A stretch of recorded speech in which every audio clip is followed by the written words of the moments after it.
Doctor Babasaheb Ambedkar यांनी दिलेलं संविधान बदलणं अशक्य. माजी मंत्री बबनराव पाचपुते यांचं वक्तव्य. श्रीगोंदा राज्यातले विरोधक निवडणुका आल्या, सत्ताधारी भाजप संविधान बदलणार अशा अफवा पसरवत राजकीय पोळी भाजवण्याचा केविलवाणा प्रयत्न करतात. परंतु विश्वरत्न डॉक्टर बाबासाहेब आंबेडकर यांनी दिलेलं संविधान बदलणं कोणालाही शक्य नाही, तर कुठल्याही परिस्थितीत ते केवळ अशक्य आहे असं प्रतिपादन माजी मंत्री बबनराव पाचपुते यांनी केलं. श्रीगोंदा तालुक्यातल्या औद्योगिक प्रशिक्षण संस्थेत संविधान मंदिर उभारण्यात आलं. त्या मंदिराच्या उद्घाटन प्रसंगी माजी मंत्री पाचपुते बोलत होते. उपराष्ट्रपती जगदीश धनखड यांच्या हस्ते राज्यातल्या 434 औद्योगिक प्रशिक्षण संस्थांमध्ये ऑनलाईन पद्धतीने संविधान मंदिराचं उद्घाटन करण्यात आलं.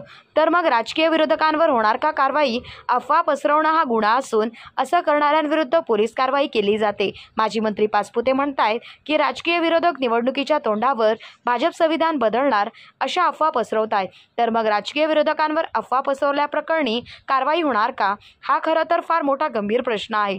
तेच खबर महाराष्ट्र न्यूज उपसंपादक अंतोन श्यामसुंदर गायकवाड.